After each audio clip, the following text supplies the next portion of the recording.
Alright, hello there. Let's play Out of the Woods again. And last time, well, there were some plot twists and I have wild ideas. Not sure if they are right, but I do have ideas. So, yeah, I'm super excited to see where this is going. So let's get it right away, I guess.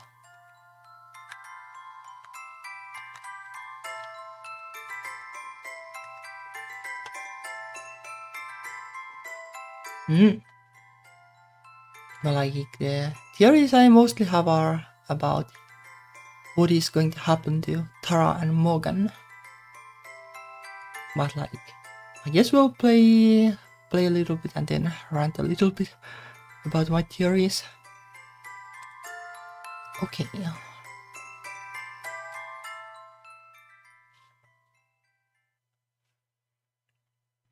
Now, our next day passes blissfully. We wander the forest, seeing all our favorite spots. The comfort of our new relationship makes the time we spend together even more joyful. Everything is prettier when I'm seeing it with Abigail beside me. Oh yeah, last time was also a ton of romance development and really nice CGs and everything. Well, let me get the gamepad. Of course, as has become our tradition, we end up back at the mystical fairy grove. We settle into our favorite spots by the shore, with the perfect view of the pond. Oh yeah, also like I have a theory about, well, not sure if it's like a theory, like more like I have questions about Geladura.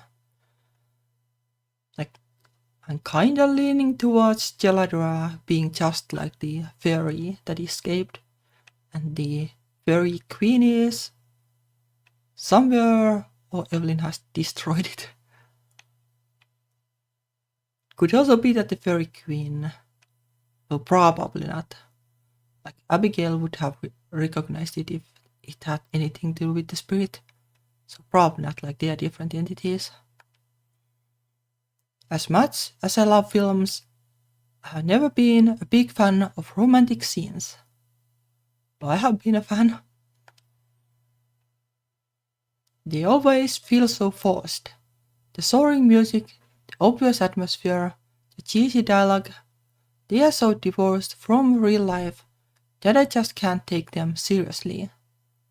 I guess it depends. Like I don't mind the cheesy kind of romance either. But here I am, watching the sunlight reflect off the shimmering water of the lake as the woman I love leans against me. And I think that maybe those scenes weren't so unrealistic after all. Madison. What is it, sweetheart? Oh, that is quick, too. Sweetheart. I don't use pet names, it's not like me at all. But with her, I feel like it fits. I know that I've said this before, and will probably say it many times in the future, but today and yesterday have been some of the happiest days of my life. And the music has taken also like a different tone entirely. Mine too. And it's okay. I'll never get tired of hearing you say that.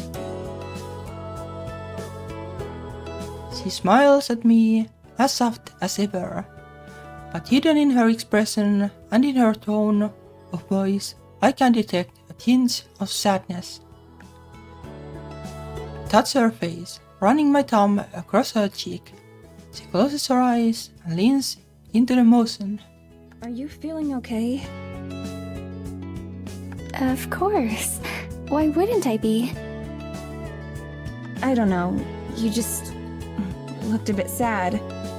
Maybe it was my imagination. I half expect her to deny it, but instead she nods. You do know how to read me, don't you? I do. What's wrong? You can tell me anything, I promise. Only if you want to talk about it, of course. She pushes closer to me in response, resting her head against my chest. This day is so lovely. I don't want to say anything that could spoil it. You don't have to worry about that, Abigail. I love you, and that means I want to be here for you no matter what. We're going to have plenty of wonderful evenings, I promise. And being open with each other is the best way to make sure they stay wonderful. Oh, by the way, they still don't know that the spirit was also, well, fired, I guess. This is unlike me too. Usually, on the first day of a relationship, I'm still a bumbling bag of nerves. What if I say the wrong thing? What if I move too fast or too slow? But it's different with Abigail. That fear isn't there. I can't quite explain why. I just feel like I don't have to worry with her. I was thinking about other happy days that I've had. How long it's been since then. And how the memories have since soured. Ah, How much have I told you about my sister? oh, I do like that face. Not much. You mentioned that the two of you were close, and that you spent a lot of time in the woods together, but that's it. We weren't just close. Helena and I were inseparable. Whenever anything went wrong, she would always be there to protect me. She swore that would never change. But fate had other plans for the two of us. She trails off. Every other time she's mentioned her sister, it's only in passing.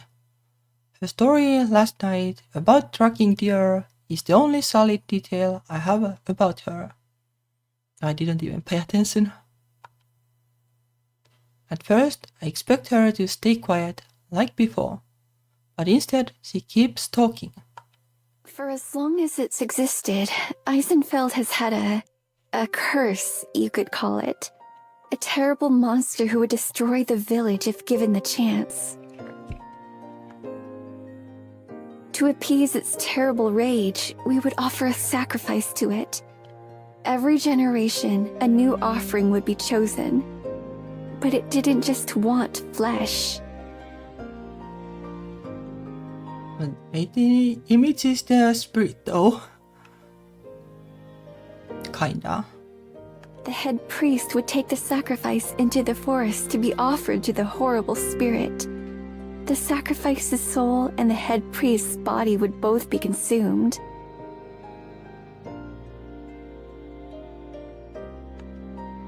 Then, the new head priest would emerge, having taken the form of the poor sacrificed victim. It was a painful reminder of those we had lost. Okay, this is definitely Evelyn, right? But how is the spirit related? When I found out that it would be a member of my family who was to be taken and given over, I wasn't shocked. There was only one thing that I cared about. That it wouldn't be my beloved Helena who was harmed. Her voice wavers before she falls silent. Before I can tell her that she has said enough, she speaks again. Each word shakes as it leaves her mouth. I couldn't forget the joyous days of our childhood. I couldn't let such a kind soul suffer such a horrible fate. So, when the time came, I offered myself. I volunteered to die so that Helena could live.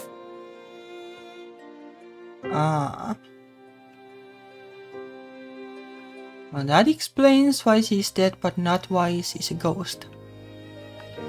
And in that very moment, when our fates were sealed, I looked at them, at Helena. And do you know what I saw? Captivated by her tragic story, I can't even answer. I don't move my head or my lips. Relief. No, I guess that's how it goes. Not once did she try to stop me or change my mind.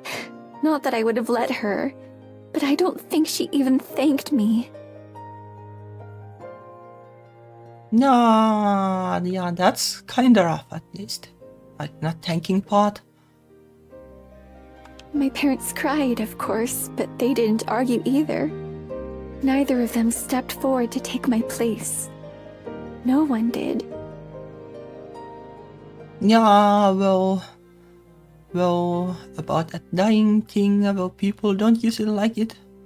While I'm sure my sacrifice was appreciated, I was quickly discarded without even a token effort or gesture of appreciation. Yeah, I don't know, like maybe people want to just like forget quickly. My sister, who had sworn to always protect me, had no difficulty accepting the fact that I would die for her.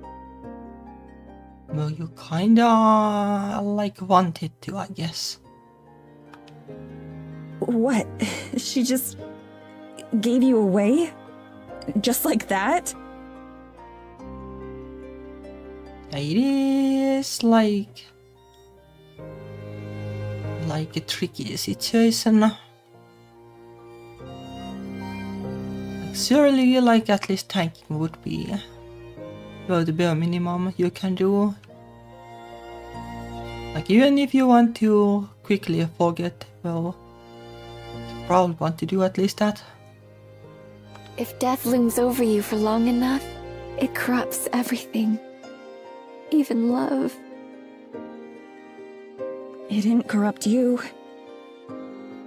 Perhaps. Though I believe that that's why I'm still here today. What do you mean? The first step of the ritual involves separating the sacrifice's body from its soul. From what she told me, as she did it, those poor victims usually try to resist, begging for someone else to be taken. And when their souls are ripped away, they're too damaged to carry on.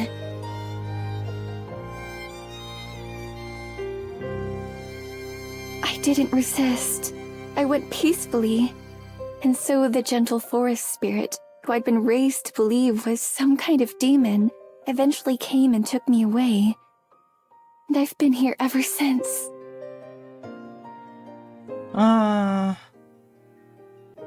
So the forest spirit is gentle. She thought it would be a demon.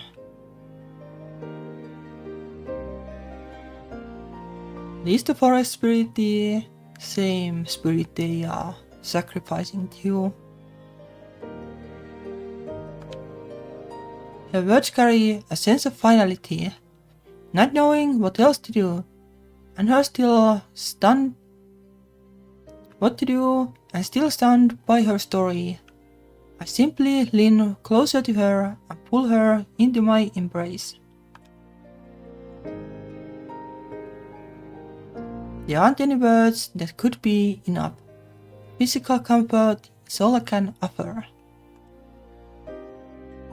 To my surprise though, when she finally pulls away from me, she looks happier than before. Just like I did earlier, she touches my cheek gently and then leans in for a kiss. Thank you for listening. I've told the one person who matters, and now I think I can heal. I know, sweetheart. I love you. More than anything.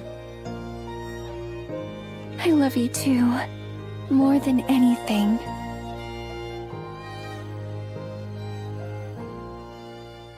She sighs contentedly and leans against my shoulder. She takes my hand, intertwines her fingers with mine. We sit there for a long time. We don't say anything. We don't even move. All we do is watch the sky and feel each other's heartbeats.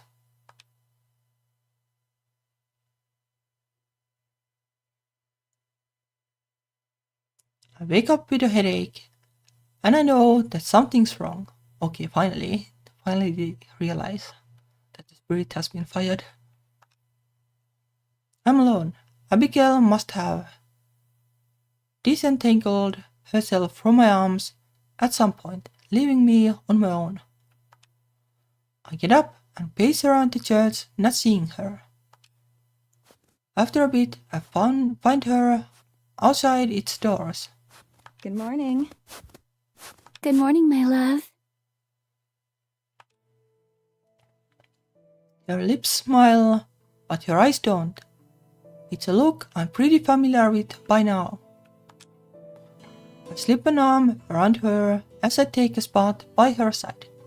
Sleep okay? Well enough. I'm sure all of my nights will be better now that they're spent beside you. I can't help it. I kiss her on the cheek, and true joy brightens her face. How about you? Pretty good.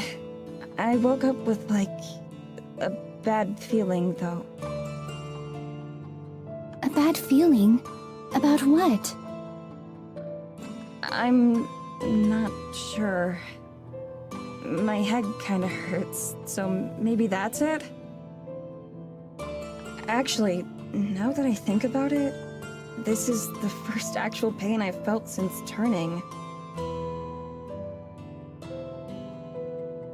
Yeah, one thing I wonder though is that the fairies got restless when the forest spirit did get fired, so that kinda point towards the queen somehow being related to the spirit, but I doubt it, based on what Abigail has said. It's not the worst headache I have ever had. Not by far, but it's enough to be annoying. It feels the same as being dehydrated or having a slight cold. Aw, poor dear. She stands on her tiptoes to kiss my forehead. I felt the same, actually. I had hoped that stepping outside might help, but it seems not. She rubs her temples, and I notice just how ragged her eyes look. How long have you been out here? A while. Perhaps an hour or so. I was afraid I'd wake you. Nah, I slept right through. It's not just a coincidence that we both feel sick, is it?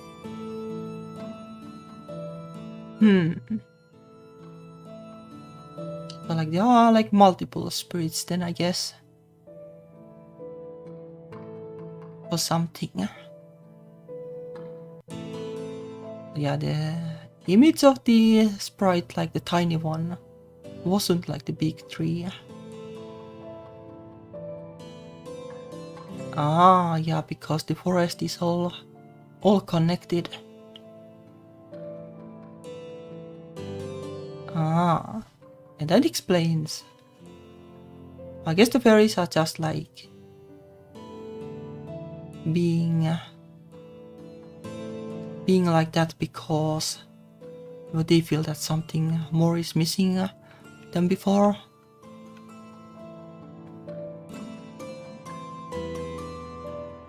And now, because more is missing, they are looking for the queen, then it would be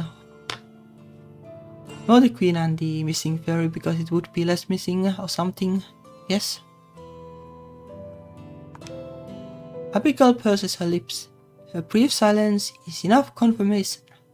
No, I doubt it is. It must be something to do with the forest. Yeah. trees before us sway in the breeze.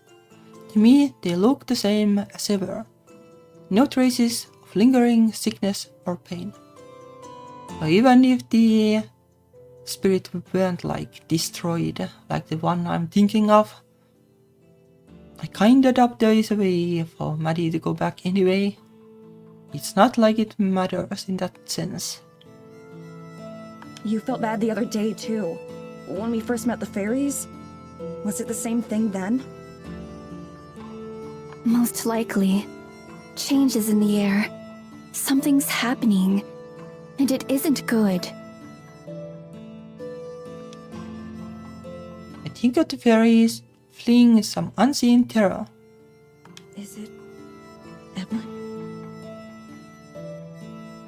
Oh, indirectly, I guess. I half expect her to shake her head.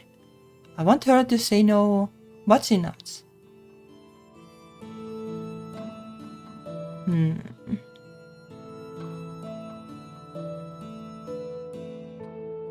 But they are like sacrificing something to some kind of a thingy. And I would imagine that is somehow related to Evelyn. I'm not actually sure. Like maybe it has been something separate, like in the past, but then it has taken like a human form somehow. So I guess though, like my theory is that, at least Evelyn, like she needs like a vessel, like a new vessel every time, like, her old vessel gets old, basically. And like it is in Morgan's family, like the curse that allows like her to be the new vessel, basically. But if Evelyn possesses Morgan now, like then she won't have like the next vessel. So like my theory basically is that Morgan basically needs to have a baby to make like the next vessel. And like there is some reason why Evelyn can't do that, like when she has taken over like the next vessel. But like Morgan has this little issue that she's probably not too keen on making babies. And then like Tara and Maddie come to the town, and Evelyn probably thinks like, oh yeah, she can make babies with Tara, and that will work. Not sure like if she actually can. Like there is a big chance that you can't make babies with Tara. But it would kinda make sense like as a plot thingy. At least for Evelyn to think that that is possible. And then like, yeah, not sure how she's going to make babies, like, I don't know, poke holes into like condoms or something. But that would be pretty silly. But this is just a theory. Most likely, well, we're not sure like how likely it is, but there is like sizable possibility that you can't make babies with Tara anyway. So like the plan is a little bit flawed. Probably less flawed though than we're trying to have Morgan make babies with guys. And like that's probably why Evelyn was like super annoyed at Morgan not wanting to have like long hair and stuff, because it's foiling her plan of being immortal or something. Like that's kind of the theory. I think so. I don't know what she's done or why. But this can't all be coincidence. I nod, my thoughts turning to Tara and Morgan. I wish they would just get out of here. Leave me to my fate and escape. Let Evelyn do whatever it is she's doing while they are across the ocean, safe. The thing is that if they could escape then yeah.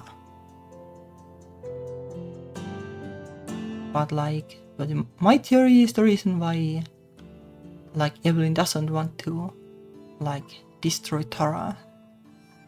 She wanted to get rid of Maddie because she's kinda hindering the baby making process, I guess. I know that won't happen though. Tara's not the type to back down from a fight. Except this time, I know she's hugely outmatched, even with Morgan's help. What about the forest spirit? You said it's a guardian of the woods, right? Why doesn't it stop her? I'm sure it's doing what it can, but it's just as intimately connected to the forest as the fairies are. Far more than you or I. So as the forest itself weakens, so does it. Very creases her brow. Is there any way we can help? Not that I know of.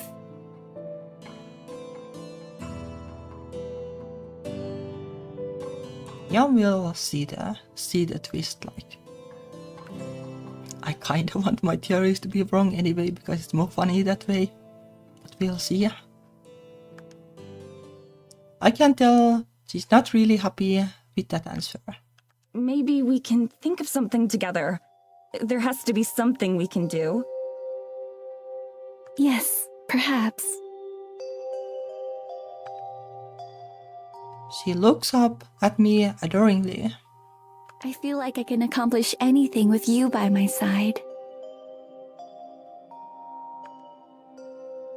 Her loving words are nearly enough to counteract the worry that I feel. We've already beaten death.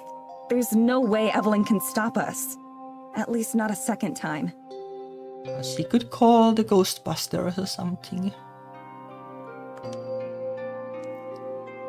First, we just have to figure out how. Abigail slips her hand into mine, where it fits comfortably. Perhaps you'll make an optimist out of me yet, Medicine. Shall we go for a walk? Absolutely.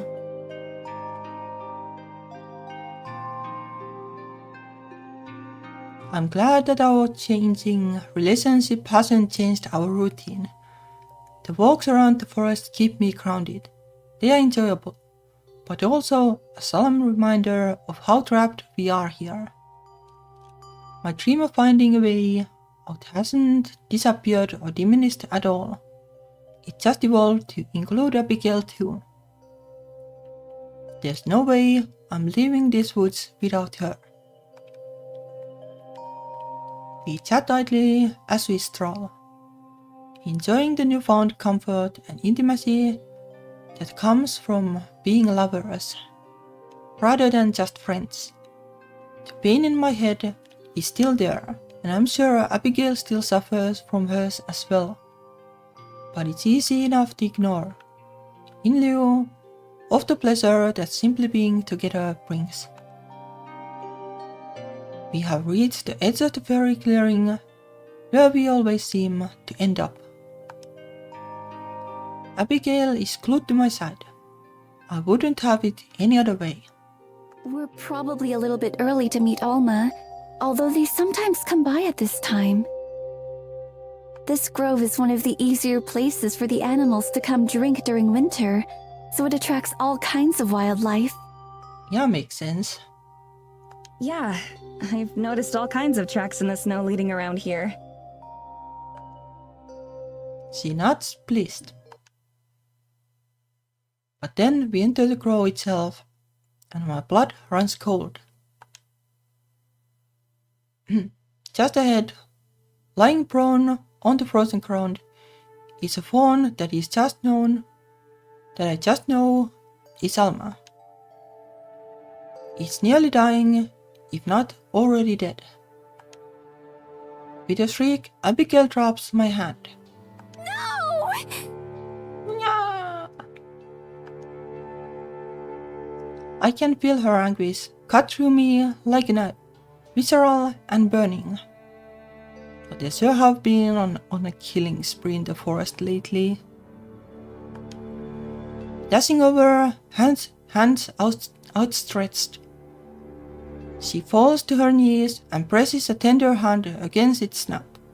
A small motion confirms that it's alive, if just barely. It leans into her, either in fear or in recognition, eyes wild. No, what's happening to you? I move closer as well, though not so close as to crowd them. And what I witness makes my stomach churn. Gaping wounds perforate the poor thing's body, staining the ground red with blood. They look like knife wounds or bite remarks, but there's no visible damage or puncture. It's more like its body simply opened up. Abigail flails her hands, clearly wanting to help but afraid to touch it and cause it more pain. She turns to me teary-eyed. Madison! What do I do? I'm not sure if there is a whole lot a ghost can do. I don't know what to do. I don't even know where to start. I kneel down beside Abigail. The lacerations covering Alma's body are clean and even, but varying in size. Some are minute, so small as to be nearly invisible. The largest is a gash that runs the length of her torso. How does this even happen? Through choking sobs, Abigail manages to answer. Magic. These are not normal injuries.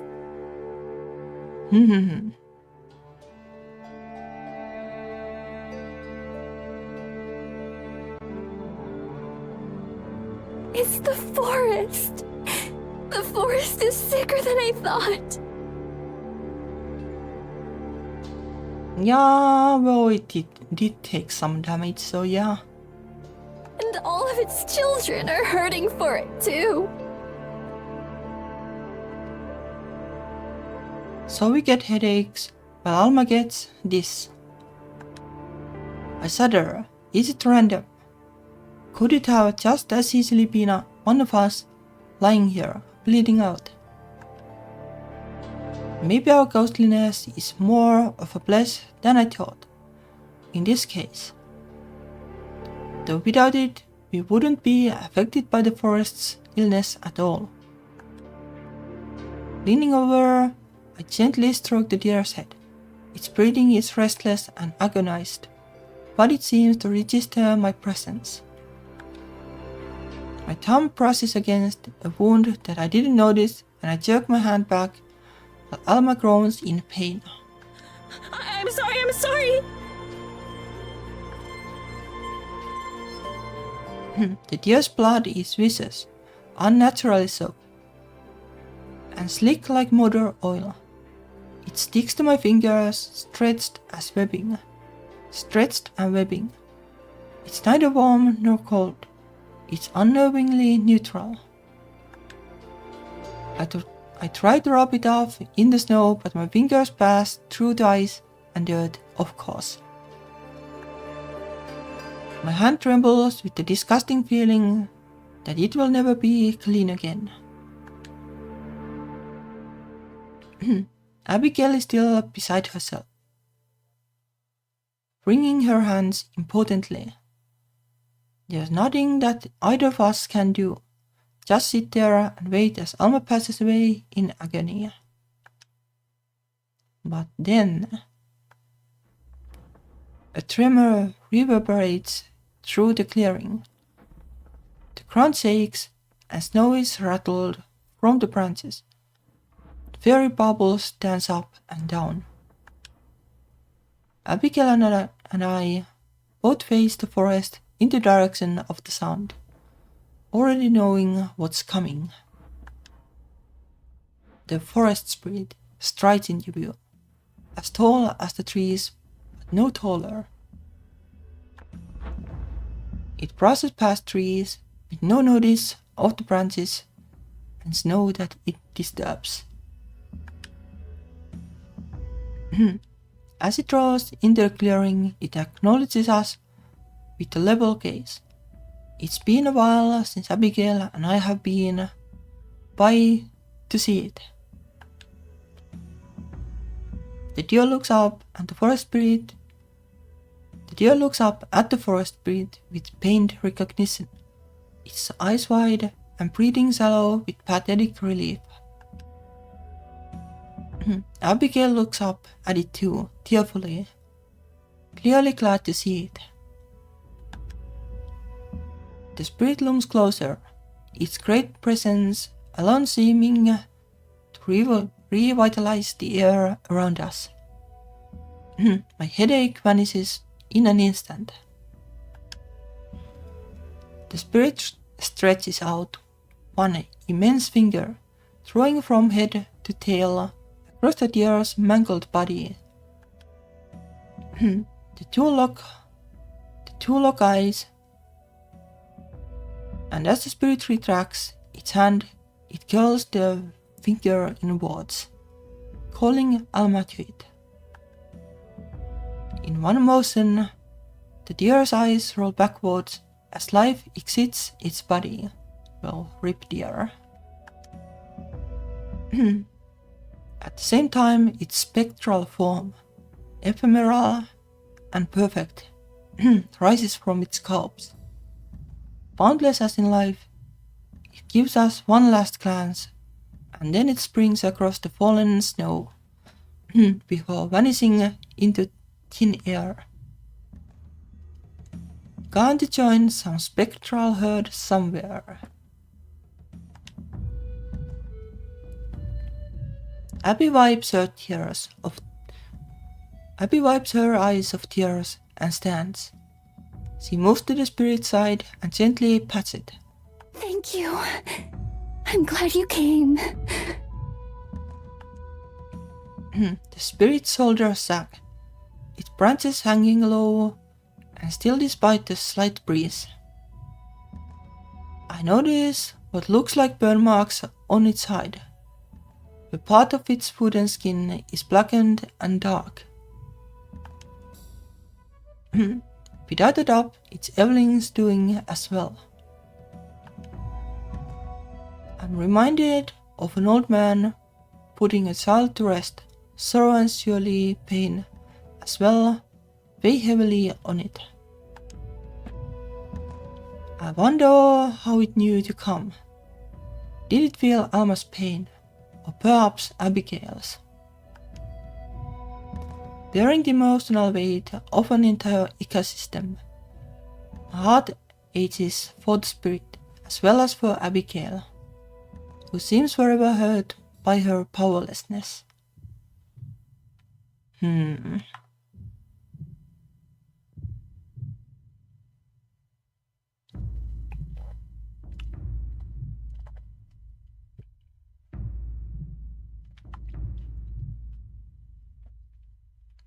But there is a question like, could the spirit have resurrected Maddie to begin with? Like in non-ghost form? The spirit and I meet eyes again, and I bow my head in reverence. I don't know it well enough to speak to it like Abigail, but for Alma's sake, I'm also glad it's here. It stoops down and picks up the deer's corpse. Blood now runs freely from the injuries, somehow not clotting, and I have to look away. Without a second thought for us, the spirit turns and leaves once more, going back the way it came. Abigail and I watched it go. In all, the encounter couldn't have lasted more than a minute or two. Long after the last of its root falls have faded away, Abigail and I sit in silence. I hold her close, until finally we return to the church. The rest of the day passes quietly, the earlier euphoria of our relationship being overshadowed by the fear of the shifting forest. To Abigail is never more than an arm's reach away from me, and usually closer. She is nearly silent. Our headaches returned not longer after leaving the fairy clearing, stronger than before. Now some combination of pain and sorrow keeps us both quiet. At some point I reach for her hand out of habit. And that's when it happens. My hand passes right through hers, as if she isn't even there. Abigail!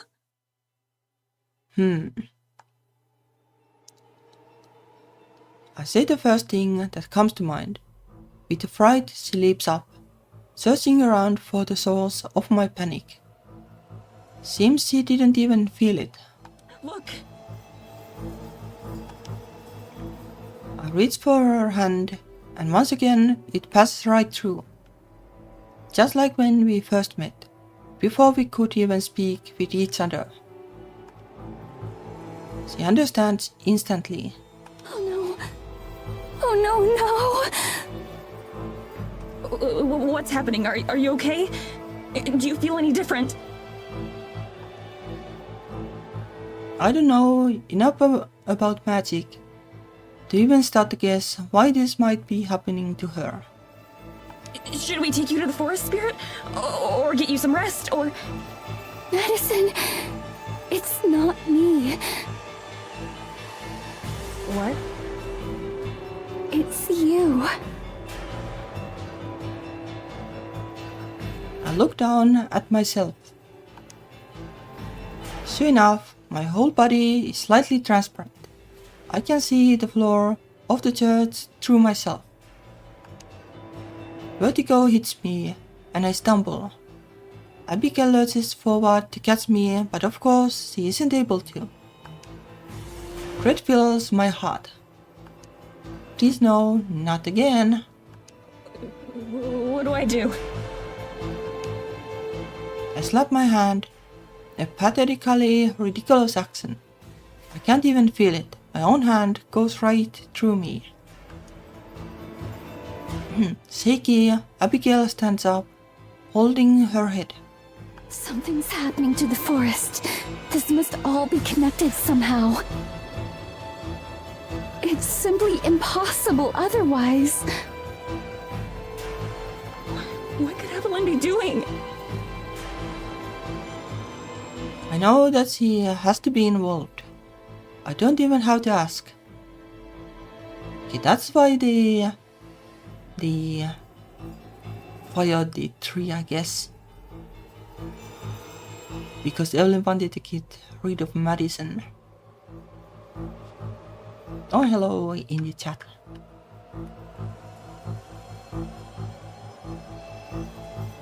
I have no idea. Nor do I know why she's choosing now of all times to do it. Well, because she saw them. Do you think the forest spirit can help us? The forest spirit is all I can think of. The only ally that we have. At least, it's a powerful one. Abigail looks away. I'm sure the spirit was her first thought too. Perhaps we can try.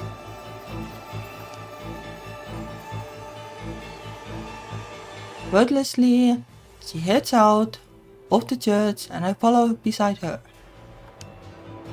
happiness and joy that we shared so recently has evaporated entirely. I wish that life, whatever form it takes for us, could just slow down, that we could have more than a moment to rest. But I know that that's impossible, while Evelyn is still out there. And I know that one way or another, we are going to have to be the ones to deal with her. And what I don't know is if we even have a chance.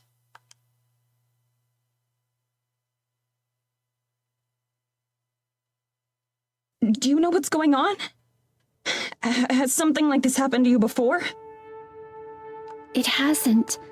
This is the first I've seen of it. But I think I know. I think that the forest is having trouble keeping you here. The magic is getting weaker too. So does that mean that... I leave the implication unspoken. Abigail halts in her tracks, facing me with a fiery determination. No, I won't let anything bad happen to you. Not again. I promise, Madison. I don't know if she has the power to keep that promise, but I can only hope so. Okay, I trust you. I really do. Believing in Abigail is my only option, but even if it weren't, it's like she said, together we can get through anything. I try not to think of what it would mean if I'm wrong. I'm not even totally sure myself.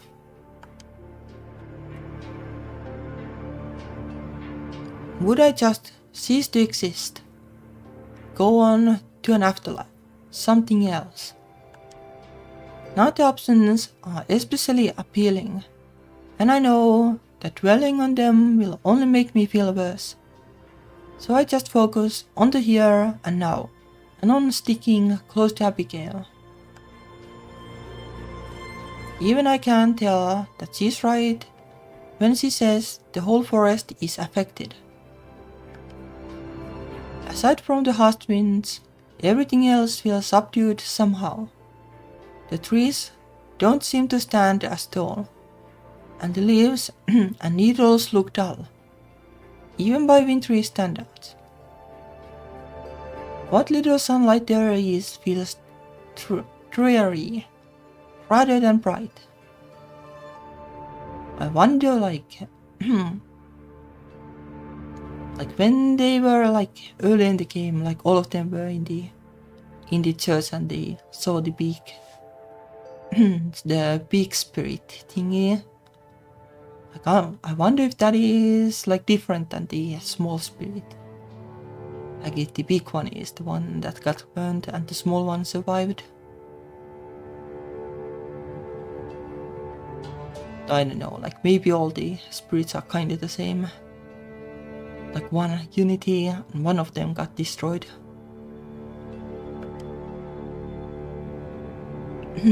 A light snow falls from the sky, but the heavy clouds overhead promise more and soon. Yeah, like maybe the spirit is just like all the like magical trees, like somehow bound together, and like that's why the spirit was like a little burnt just now. Like maybe they have to clean up somehow. Yeah, like maybe it just uses like more trees to become like really big.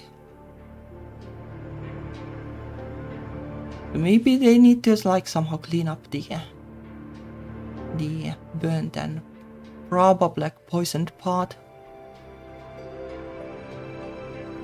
And then like the spirit will be like a little healthier or something.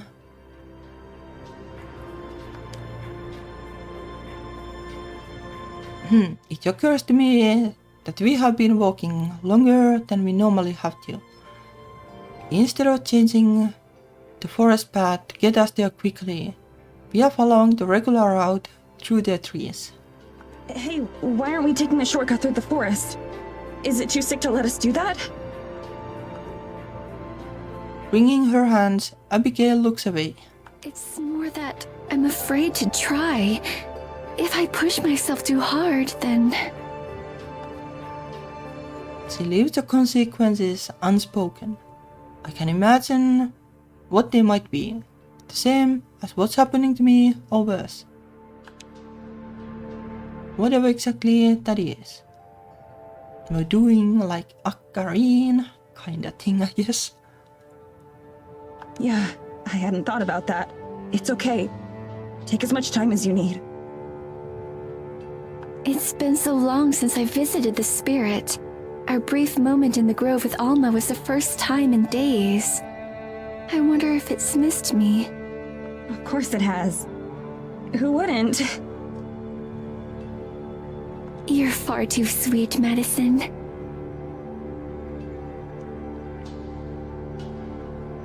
She nuzzles her head against me. Angle is a little awkward, since we are still walking, but it's nice. But then she jerks away like she was stung. Oh, you're back! Welcome back. Back? Her hand envelopes mine, smooth and soft like always, rather than passing through me. Oh! Well, that didn't take much. Maybe it was just like a warning shot. Just because she can, she leans forward and gives me a quick peck on the lips. I was so worried. Me too. I rub my arms and sides, making sure that I'm all there. Everything seems to be in order. Hopefully it's permanent. Well, hopefully... Indeed. It's not too much farther to the spirit either. We should hurry. Maybe it has something to do with the distance to the spirit. Like that's why the headache also got like smaller when the spirit was nearby. Sweat makes her brow glisten a little. She's definitely still feeling strained. Even though I can tell she's trying to hide it. Don't push yourself too hard, sweetie. I won't.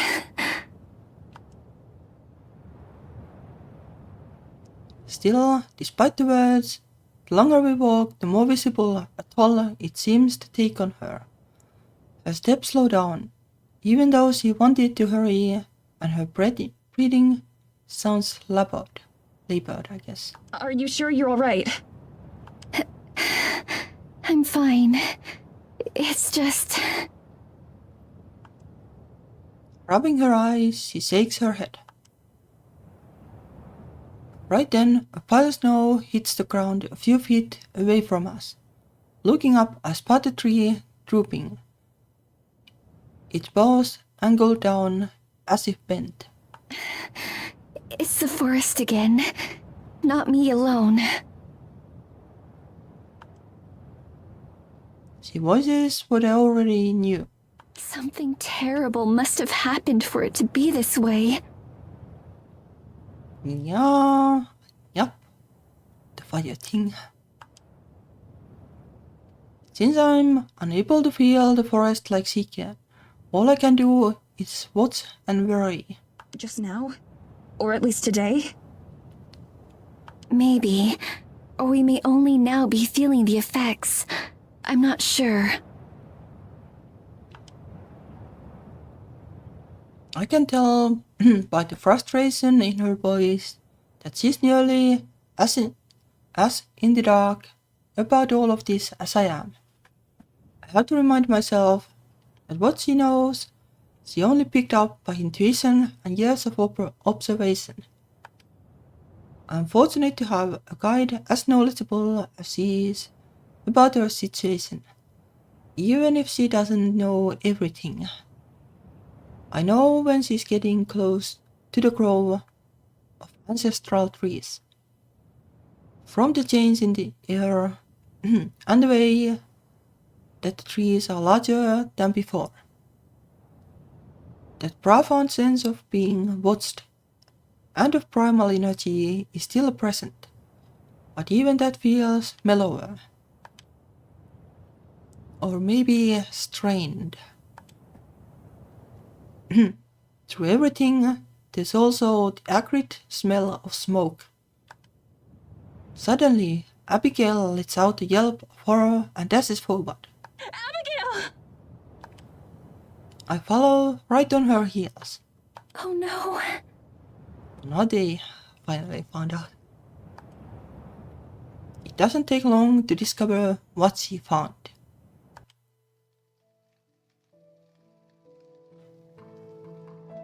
Once there was a mighty tree. All that remains is the blistered and charred husk, blackened by flames. A painful buzzing penetrates my head, nearly unbearable, and all I can do is watch in horror as the crying sorrow emanates. Even I can tell that this is the forest crying out. Here at the locus of its pain, even I am affected. I can't imagine how Abigail must feel. Her fingers run across the damaged wood as if searching for a sign of life. I have to remember that this isn't just another part of the forest. This is its heart, its very soul. And for so long, it was also her home. How did I not know? I've been so happy these few days that I must have blinded myself to the pain of the forest.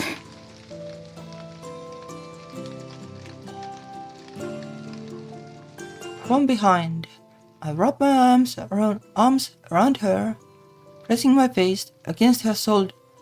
I'm sorry. It's not your fault, though. Even if you knew, you couldn't have changed it. If anything, we were lucky to have those few days. She clings to me, pinioning my arms into an even tighter embrace. As I feel her cry against me, my own uselessness feels like more of a curse than death ever was.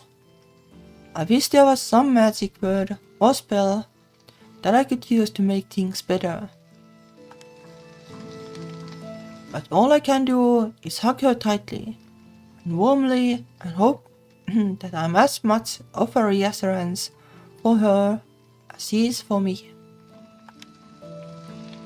Then, without warning, I once again see my arms go transparent, and the feeling of Abigail against me disappears. Although this time, it's not as big as hug. It's still a reminder that we don't have long to wait. Abigail notices and steadies herself alone. Let's keep going. The spirit must be around here too. Why doesn't it stop Evelyn? Isn't that its job as guardian? It probably can't. I'm sure it wants to, but...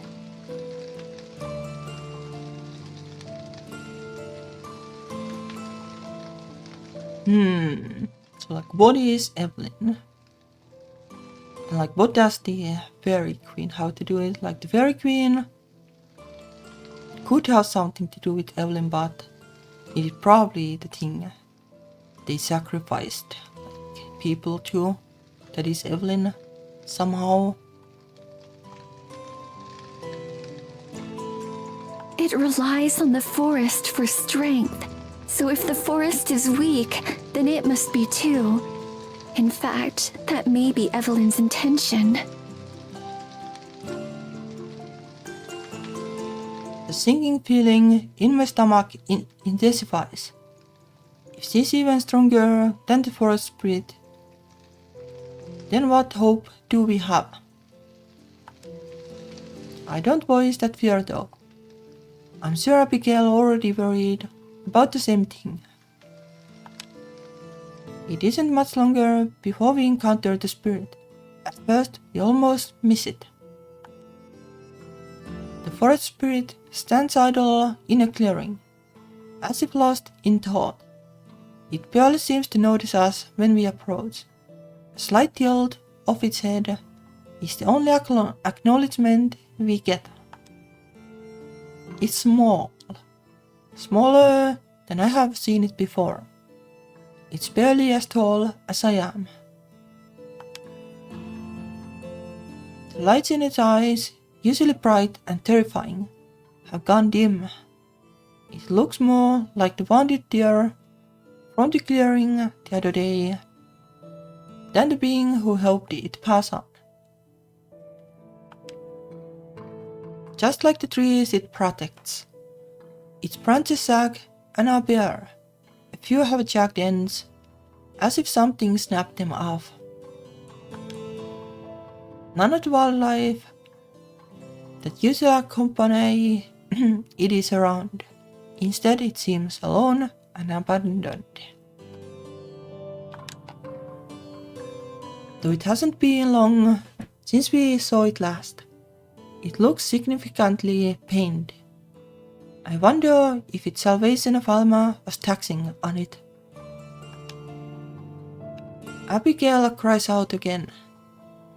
Just like when we came across the burned tree, as anguished as she sounded then, this time it's even worse. I hang back as she runs to its side, not wanting to intrude on a private moment. She places a hand on his leg, crooning something that I can't make out. Though the spirit tilts its head a little bit more to face her, the motion is tilted and janky. As exhausted and sick as Abigail seems, the forest spirit seems to have it 10 times worse. It makes a moaning sound, a deep and sonorous hum. It seems to echo and reverberate off the trees around us. Though I can't understand it like Abigail can, the pain and suffering in its tone is obvious. Abigail presses a cheek against it, patting the creature gently, the same way she sometimes comforts me. I look down at myself, shimmery and transparent, and I'm pretty sure we won't be getting any assistance from the spirit. A wave of nausea hits me as I ponder just what that means. I don't have the backup plans. If Abigail does, she didn't mention them. It's my only choice to just stay like this and hope my condition doesn't get any worse. Ever since I came here to the forest, it's felt like I haven't had any control over my own fate. And I can't help but worry this will be the final nail in the coffin, perhaps literally. I fidget, adjusting my scarf and hood and glasses countless times. Abigail remains close to the spirit, pacing slow circles around it as he talks to it softly. I wonder what she's saying. Sometimes the spirit will hum, or make a gesture that could be a nod. All the while, I keep my respectful distance. At some point, I realize that it's snowing. I don't know how long it's been going on. As some of the snow settles on the spirit's broad shoulders, it doesn't look festive or pretty. It just looks pitiful. The spirit sags, bearing the weight of the world. I'm not sure how long it was, how long I wait but I don't trust Abigail at all. This could be the last opportunity she has to speak with the forest spirit. Judging by its condition, I'm sure she's thinking the same thing. I flit between solid and intangible so many times that I stopped keeping track. I just watched the two of them. Finally, Abigail pulls herself away from the spirit. She approaches me, looking like she wants to say something but doesn't. Here I say it all, though. I try to hug her, but she softly shakes her head, and instead escorts me away back into the woods. Though she never looks back, I do, but just once. The spirit's lonely eyes watch us go.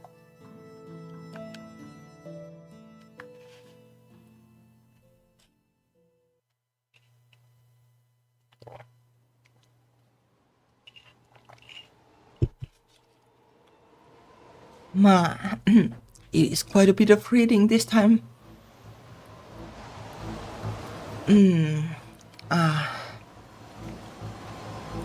Heavy snow batters us while we walk.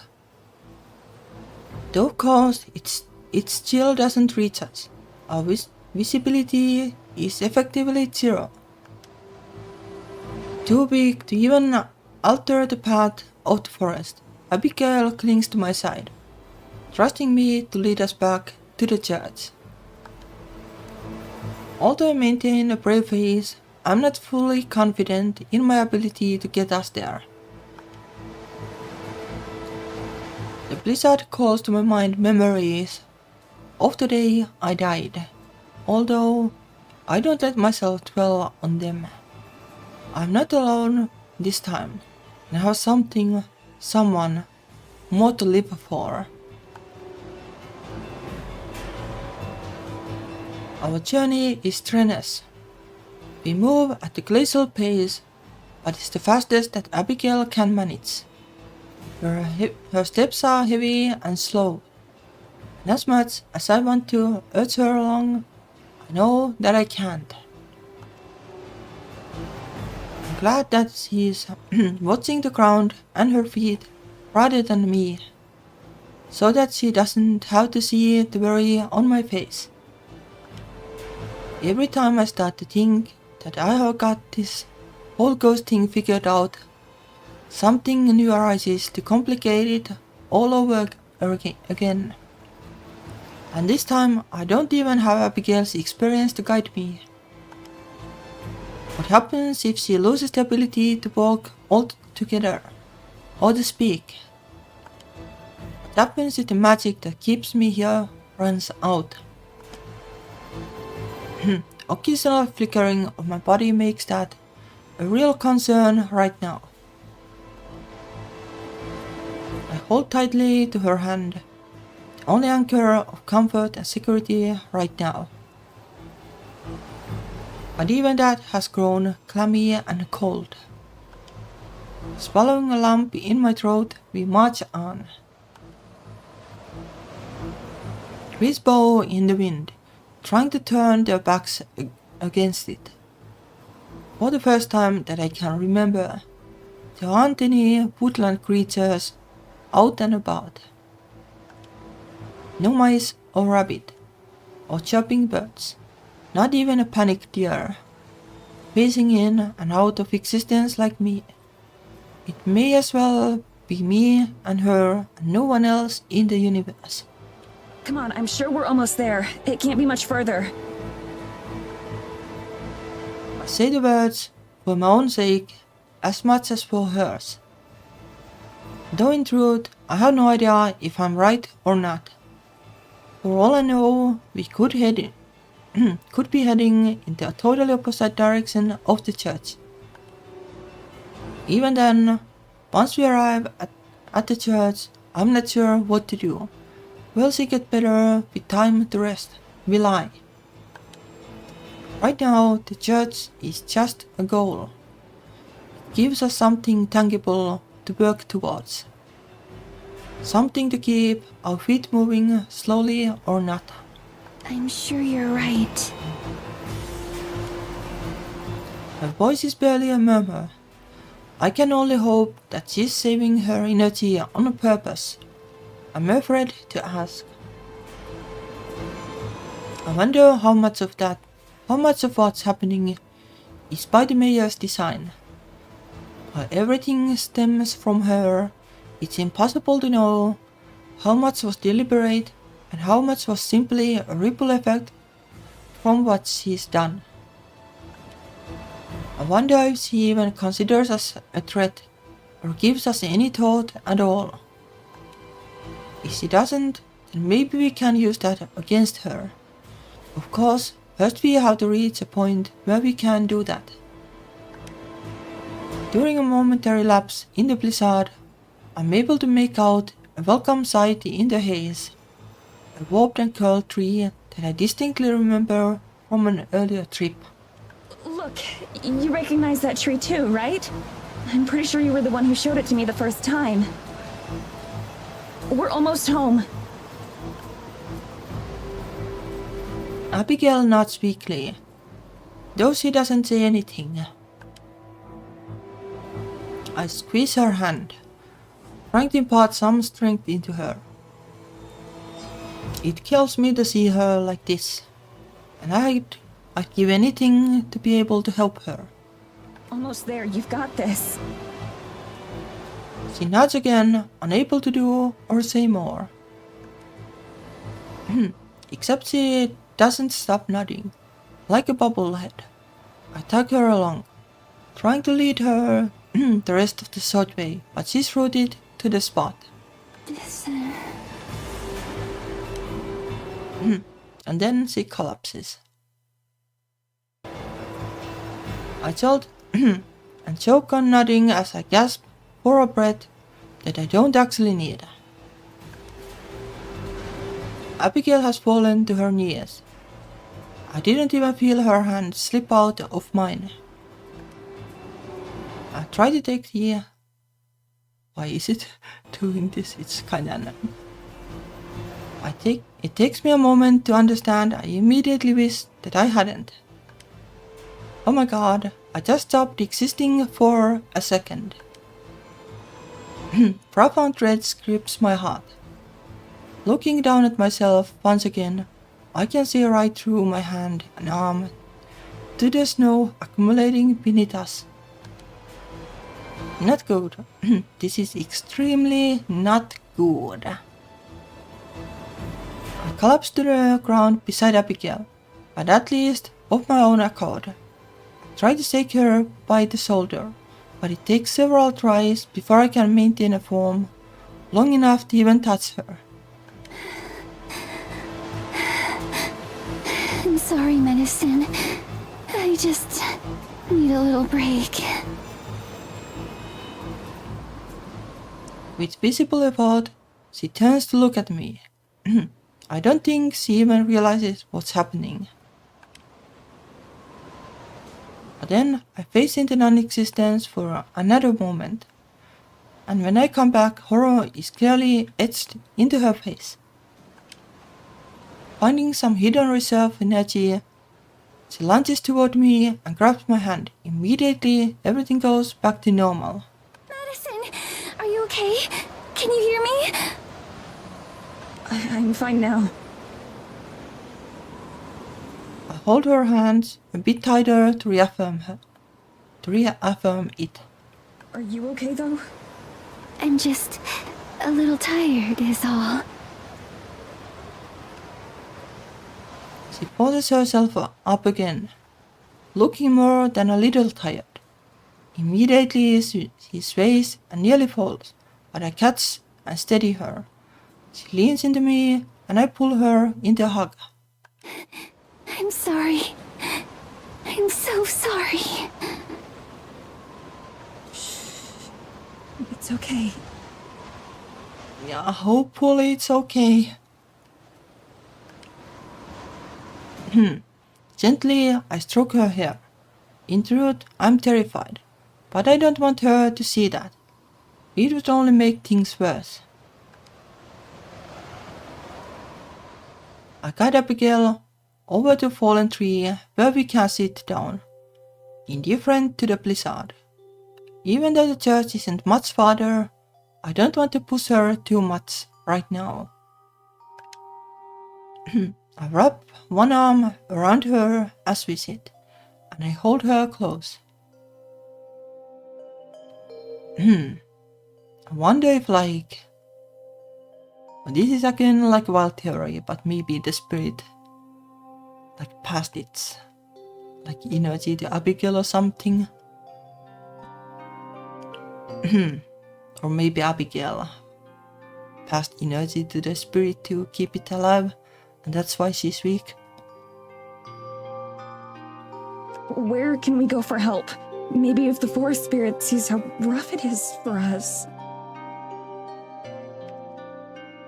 Machi shakes her head. Believe me, it would if it could.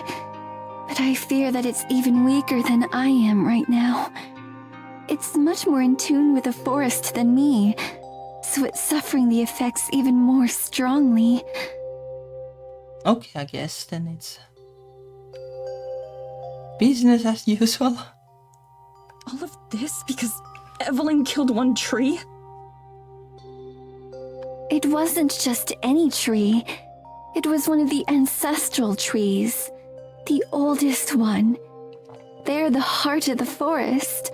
All of its strength comes from them. No, that's pretty bad. I can't pretend understand the importance, but I know that Abigail isn't exaggerating. Not a time like this. So what do we do? There has to be some sort of solution, right? Can we plant another tree or something? That will take a little while to grow. Even as I say it, I know the idea is ridiculous. We don't exactly have the centuries it would take for a new tree to grow up as big and strong as the one that was killed. The forest spirit is supposed to become the next one. All of the ancestral trees were once spirits like the one you've met. So the forest spirit also has this cycle thingy. The spirit becomes one of the ancestors and then a new spirit is born or something. I guess. What's stopping it? The mayor? Her hand clenches around my shoulder. Lucy was holding on tightly. That's right. I hadn't even realized. Realized what? Groaning, Abigail sits up straight. As long as we are close like this, it seems like I'm able to maintain my physical form. This spirit can't pass on its own. It needs the help of the fairy queen. That's one of her duties to the forest. Okay, but too bad the fairy queen is. Well, either Chaladra or Evelyn is keeping it a prisoner or something, I guess. But there's no fairy queen right now. Yes, which means that there's no one to complete the ritual. The rest goes unspoken as we both come to the same realization. An awful one. Madison. I know. There aren't any other options, are there? That's pretty problematic though. I hope she enjoys being a hive mind the rest of her life. None that I know of. I close my eyes and take a deep breath, heading off the wave of fear that I know is coming. I'm sorry, again. It's okay. You don't need to apologize. Really. But Taking both her hands in my own, I turned to face her, understanding her eyes half closed halfway as her lips part to meet mine. Part of me wishes I could spend an eternity like this, together, warm, with a woman I love. But even that isn't an option anymore. Our kiss ends far too quickly, although I'm not sure it could have even been enough. When we part, there are tears in Abigail's face. I'm not sure if they are mine or hers. It'll be okay somehow. I know it. Hopefully, Tara and Morgan find the fairy queen. I'll be with you, no matter what.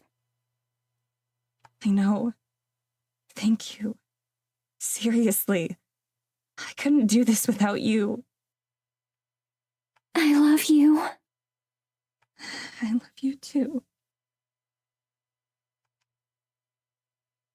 As one, we turn and face the forest again, putting the church behind us. Resigning myself to what comes next, I pointed her in the direction we need to go. Let's go visit the fairies. I'm sure they're still looking for a new queen. Hope it's going to be a bad end, I guess, if it continues like this. Once again, we reach the grove, where the fairies nest. It occurs to me that is the only part that seems unaffected by the forest sickness. The trees are just as vibrant as ever, and the pond just as crystal clear. We stumble into the middle, near the shore of the pond. Abigail takes several woozy steps, and I hold her shoulders to keep her steady. Then I flicker and she starts to fall, barely managing to keep her balance. Forget days, or even hours, to find another solution. We might not even have minutes. Hello? I call out, a bit surprised that none of the fairies have come to greet us. I watch the trees and listen for the buzz and flutter of wings, but it remains silent and still. Hello? Fairies! It feels a little absurd and on the nose, but I don't know what else to say. There's no response. Please, we need your help! I might as well be shouting into the void. There's not even a single rustle. I notice that the birds who used to nest in the bushes seem to have abandoned this place. Tendrils of fear creep through me. What if the fairies are gone too? Madison, I turn towards Abigail, but she's not even looking at me. Madison. She just murmurs my name over and over. I still myself and face forward. For her. If you can help us, I'll find you a queen. Even if it has to be me. My voice sounds stronger than I feel. There's no reaction. My heart pounds, feeling like it's going to burst out of my chest. Seconds pass. Nothing. Beside me, Abigail has fallen silent, swaying on her feet, but looking as if she might collapse. All of her trust and hope has been placed in me. I can't let her down. I won't let her down. Just as I gather breath to yell out again, I start to hear a faint buzzing sound, deep in the trees. Something flickers far away, but getting closer. I realize it's many somethings, tiny lights spark to life, woven throughout and across the trees like Christmas lights. Those and the growing buzzing herald the arrival of the fairies. They burst from the trees as a swarm, nearly enough to darken the sky overhead. Like before, three break apart from the rest and swoop toward us. I recognize them as the three I spoke to before, the ones I named Hai, Anan, and Freya. You're back! To be queen? We've been waiting. They watch inquisitively while the rest of the swarm hover overhead. It isn't what I want. I still barely know what being a queen would entail, much less a fairy queen. All I have is one short vision. But it's not like I have time to research or to learn. There's not time for anything else. It's this or disappear forever, and leave Abigail to whatever fate she's suffering. Of course, that's not an option I'm even willing to consider. I put on the sternest face I can, and lock eyes with the fairy in the middle. Only if you can help us. Wordlessly, the three fairies dart forward, inspecting Abigail and me. They communicate silently with each other, leaving me to wonder what they are saying and thinking. A minute later, they return to their position in front of my face. Name your terms. But are you sure? We think we know. If you make us human again, and stop whatever it is that's happening to us, then I'll make sure you have a queen, whether it's me or someone else. A queen! Who else could it be? We've spent so long looking. There's not much time left! For you or for us! Wait, what do you mean? What are you running out of time for? She'll make her move! Haven't you seen? The moonsick one.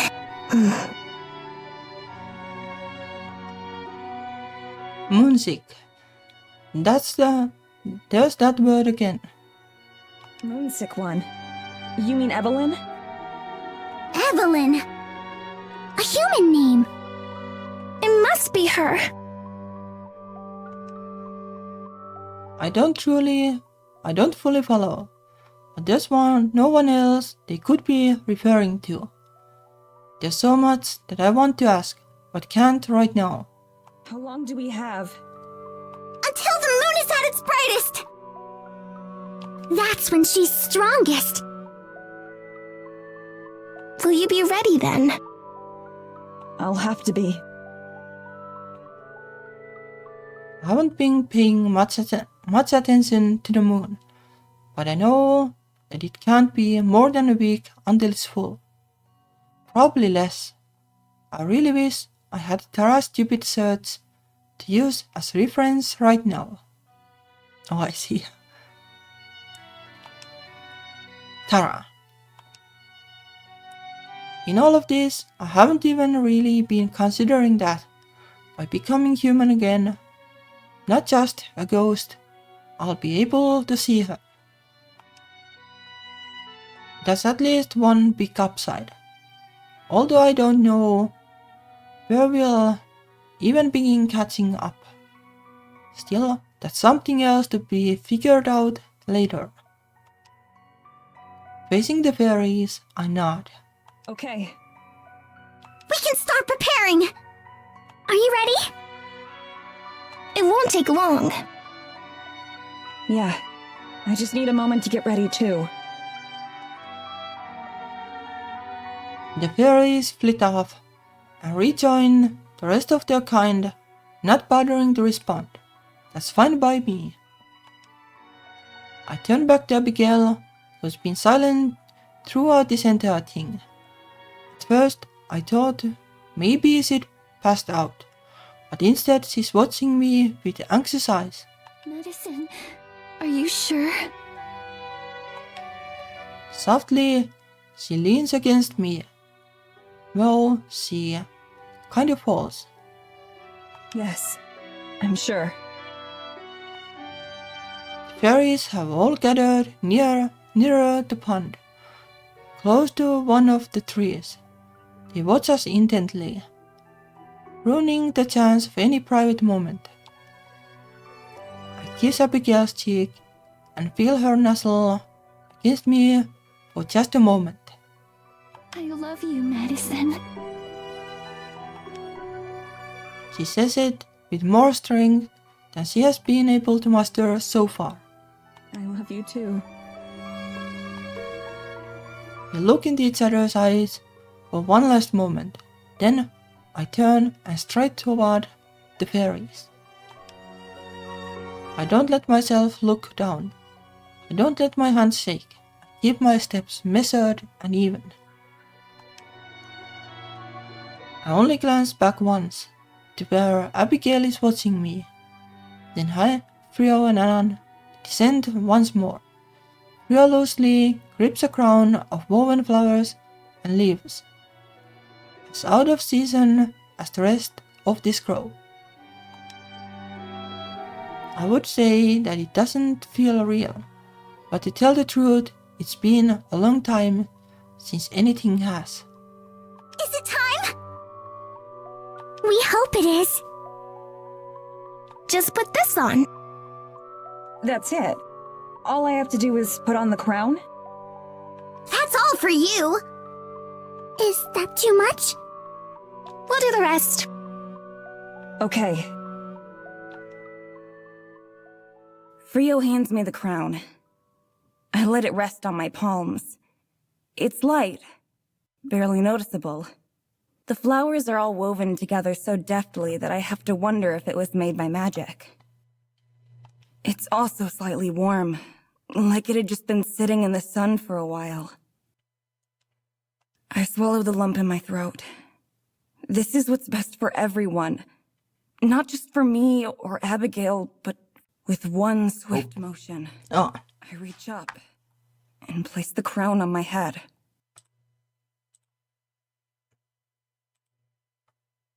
I swallow the lump in my throat.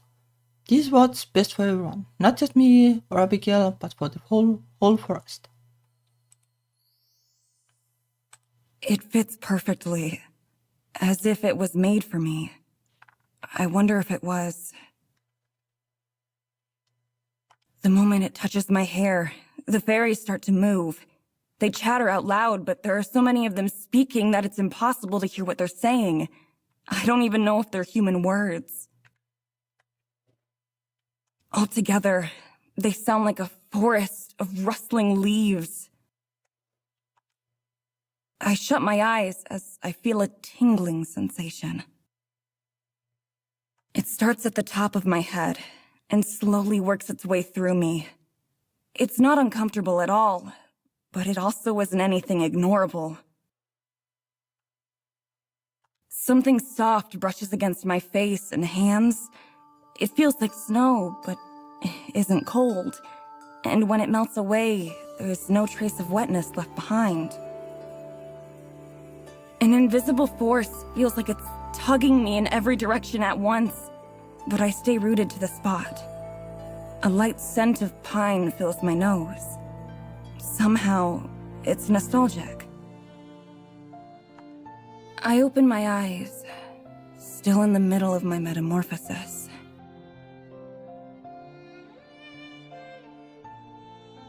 Warmth spreads through my body like a hot cup of coffee, and with it comes understanding of the forest and how I'm a part of it. I'm acutely aware of its existence, tuned to its precise frequency. I imagine this must be what Abigail meant by being connected. Memories that aren't mine start to run through my head. A movie that I can't shut off. Visions of trees sprouting from the earth and growing skyward. and of clouds forming and then falling apart. Each denizen of the forest, every tree, every deer, even the forest spirit itself, come to mind at once, feeling like old friends I haven't seen in a while. None of it feels new. It's not intrusive or foreign. Rather, this knowledge feels like something that's always been there, but without my awareness. Or maybe something I'd forgotten. It's comfortable. Comfy, yeah. And still the fairies dance overhead, their rustling chants even louder as they perform their ritual. I wonder if all fairy queens are inaugurated this way. And at the same moment I wonder, I know instinctively that they aren't. Visions of a beautiful woman whom I immediately recognize as the missing fairy queen come to mind. And with her comes a longing, a feeling of something missing. Then as my thoughts turn, the vision and the longing are gone too. I can feel the rustle of cloth against my skin as even my clothes acknowledge the changes, taking on a life and form of their own.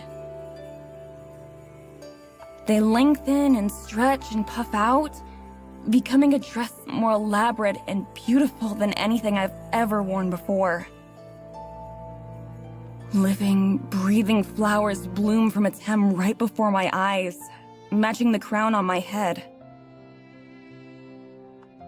I feel the magic work its way through, over, and around me, enveloping tightly. And then, as the ceremony comes close to an end, I start to feel it drain out of me. It seeps down and out, and back into the earth and air, returning to the forest that lent me its strength and trust to take on this role.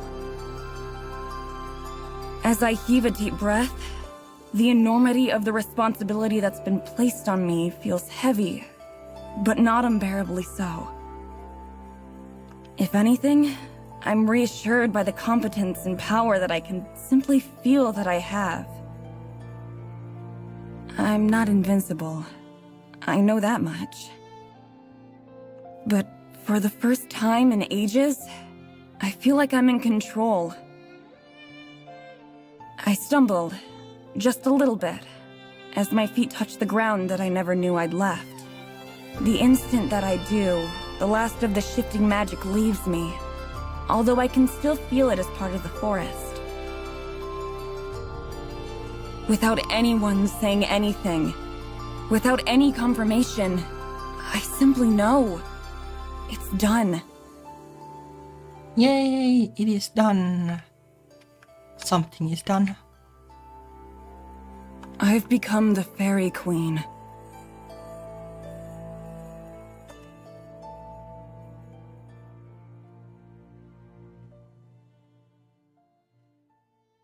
I guess it's not quite as high-minded as I was expecting, but that's good. Would have been a little awkward if she was basically gone.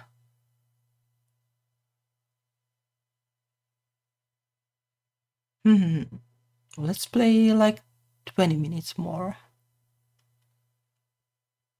My first steps as Fairy Queen are shaky.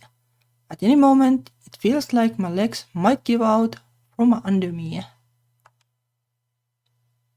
Yet, at the same time, I feel a strange sort of confidence and inner strength.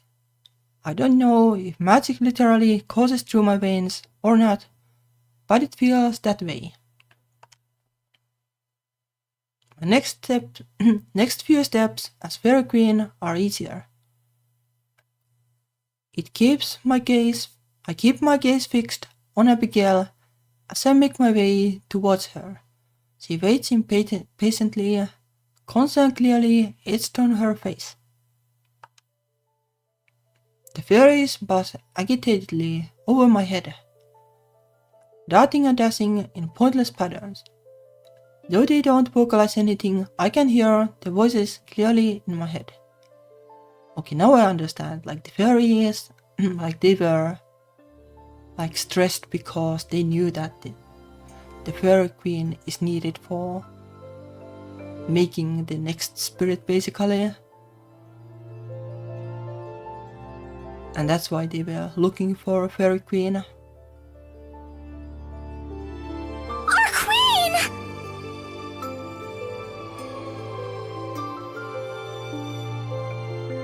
Welcome home. It's not like this is like a super sad scene either, like it is like mixed feeling scene, I guess. How does it feel?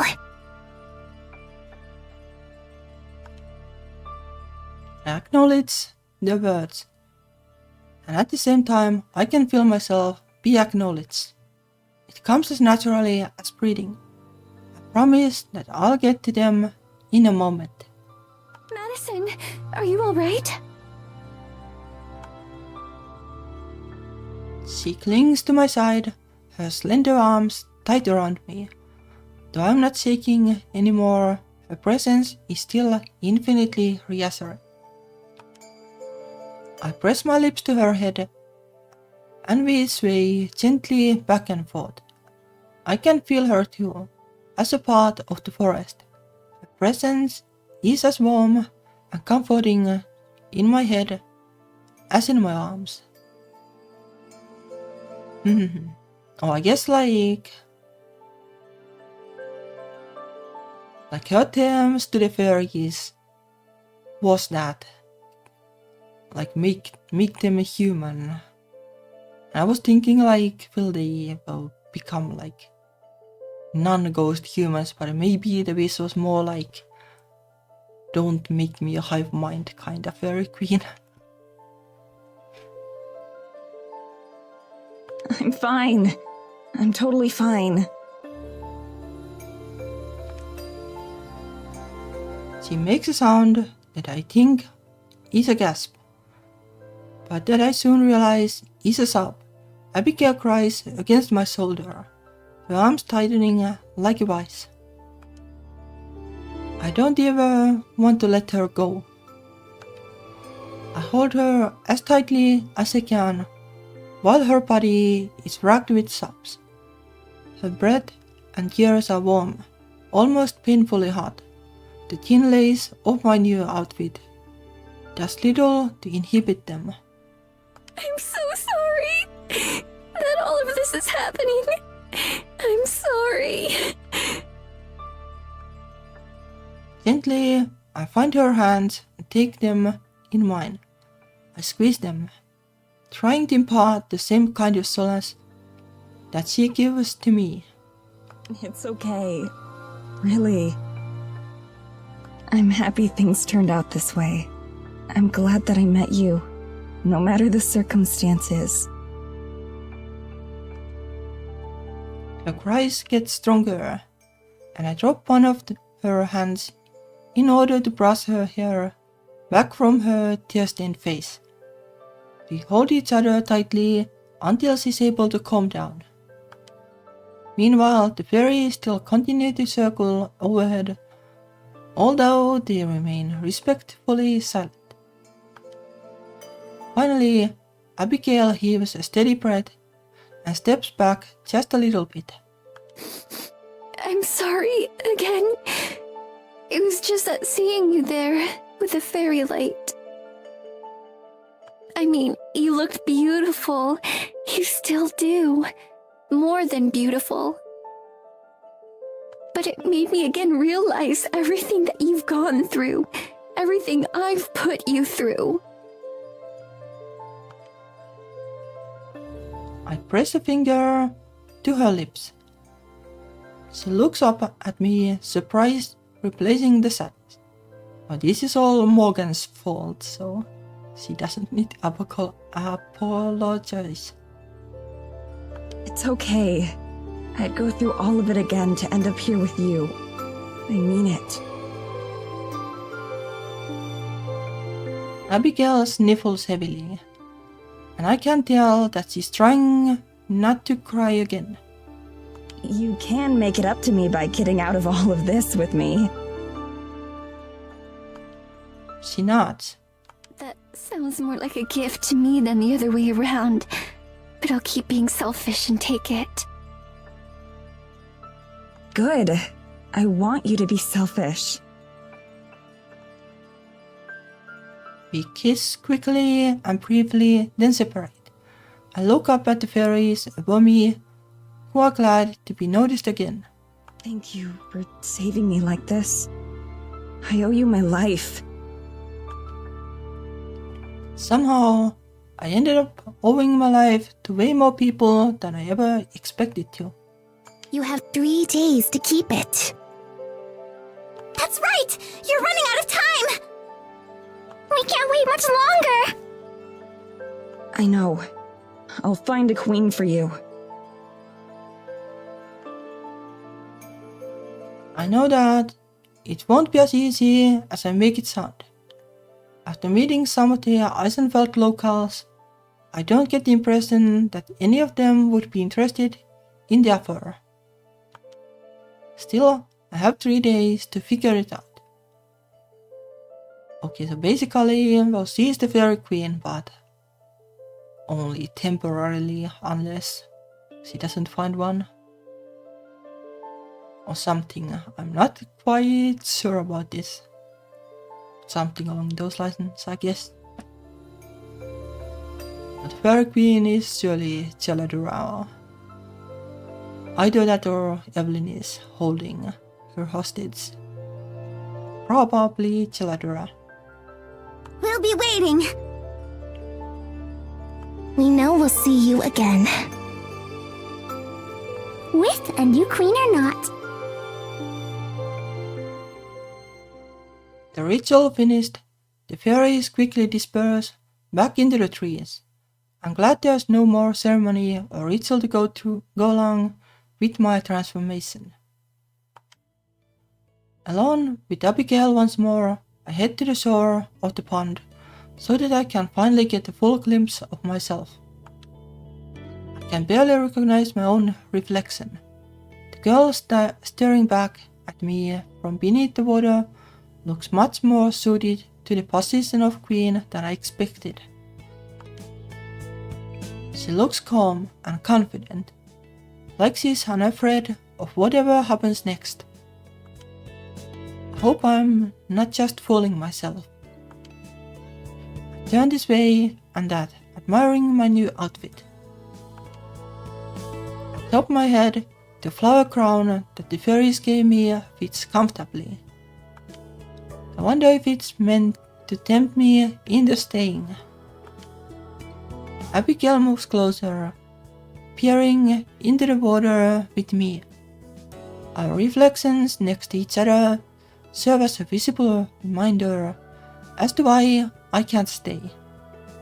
Well, they are both human then, I guess, because they didn't have reflections before. Before they she did look at the water, and it was she said that she was like a vampire, no reflection.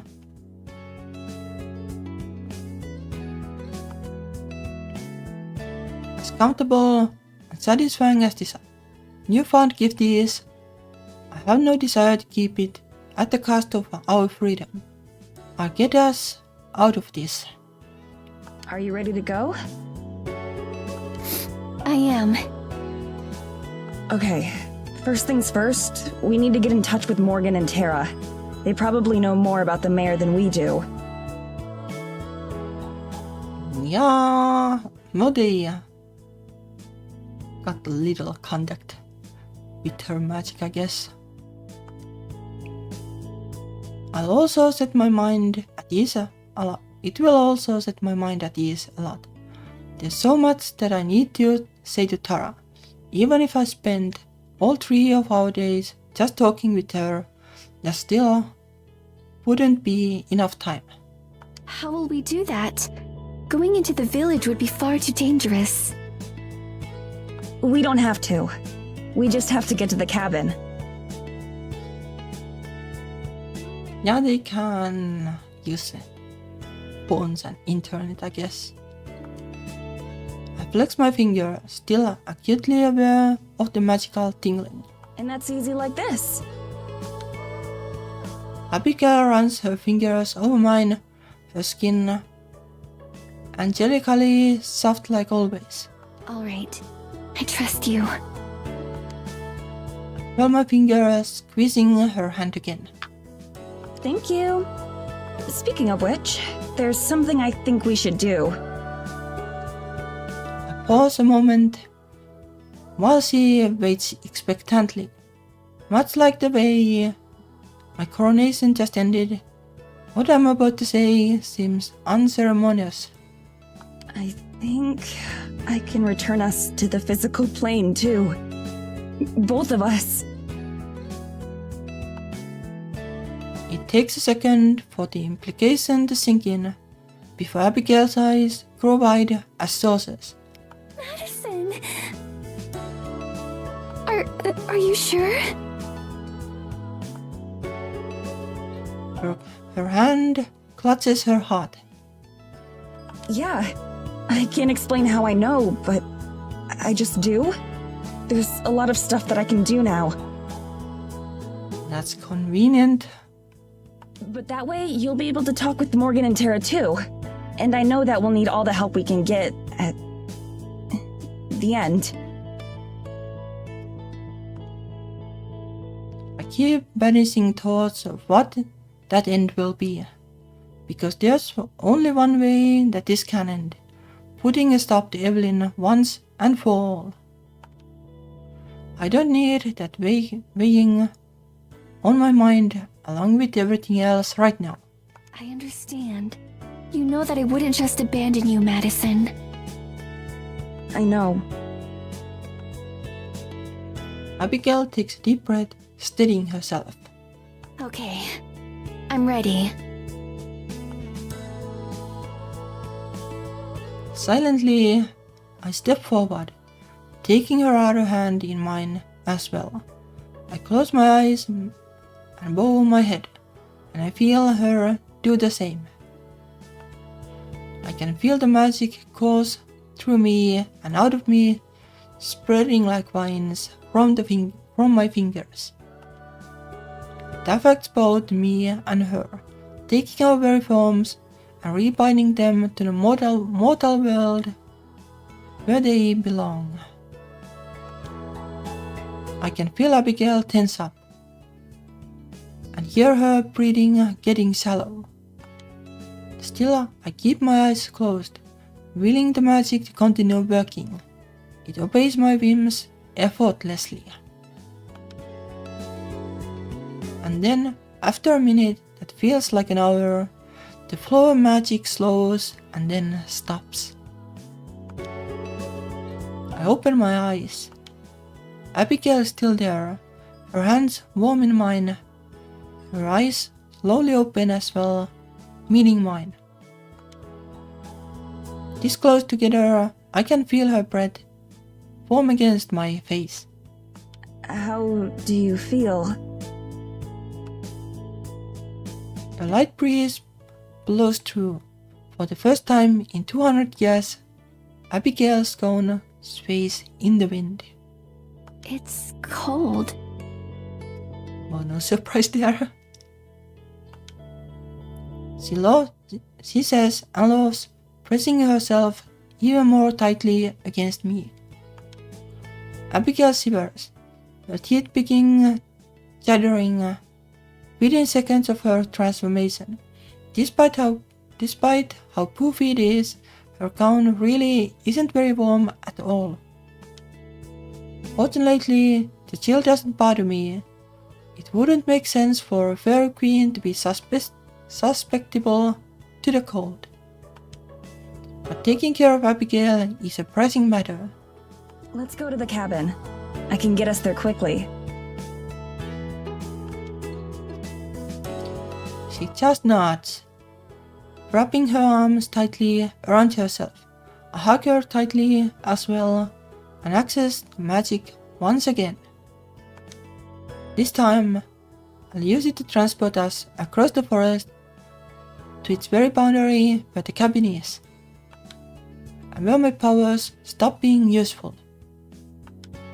Since the cabin and the village are technically outside the bounds of the forest, once I step past the trees, I'll just be a regular ghost again, at least until I go back into the forest. Okay, that's... So she can be like human outside of the forest.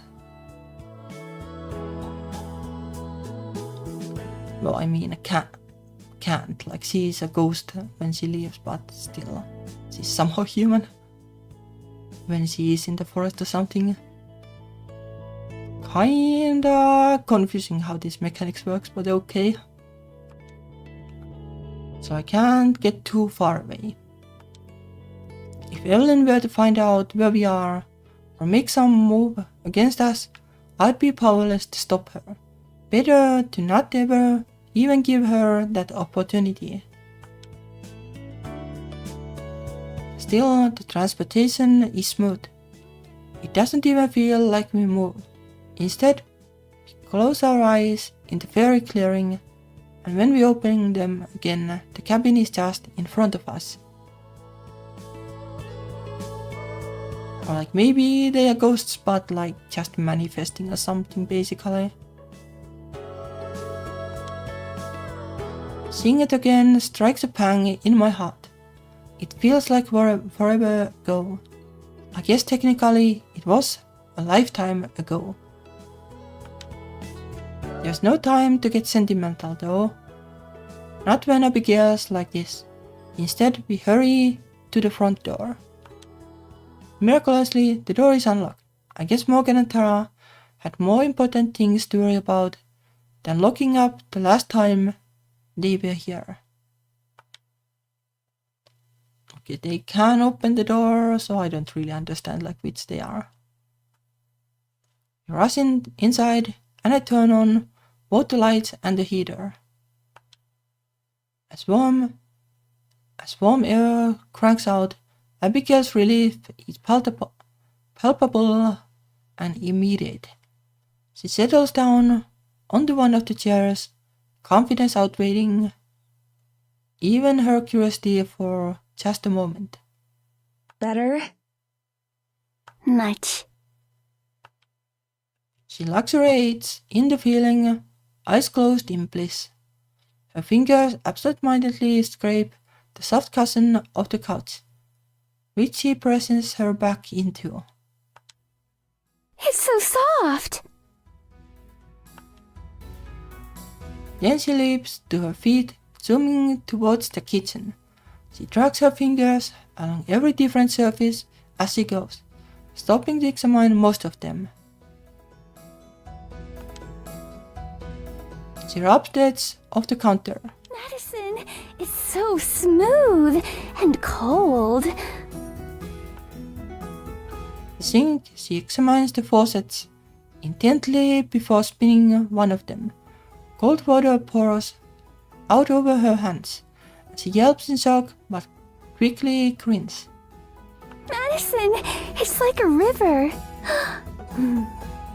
In the early 19th century, I guess they had the kinda faucets where you could hand pump them. Basically, that's about it.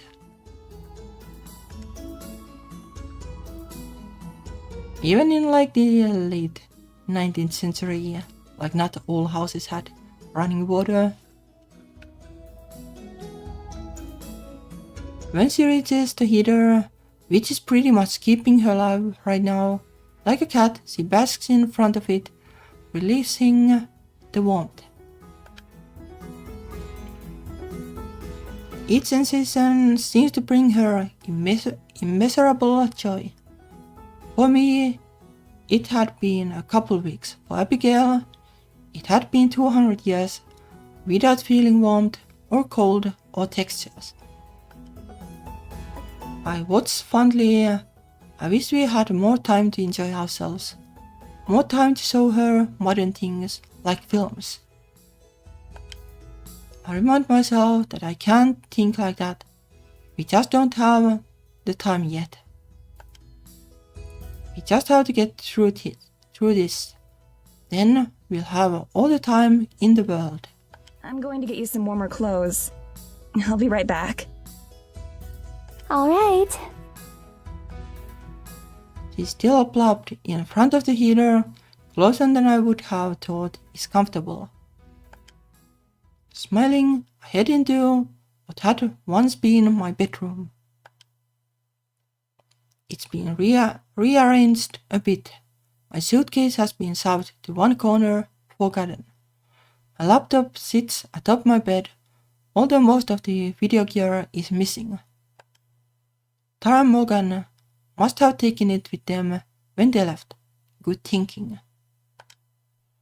I stop booting up my laptop while I roll the suitcase to my bed and start sifting through my clothes.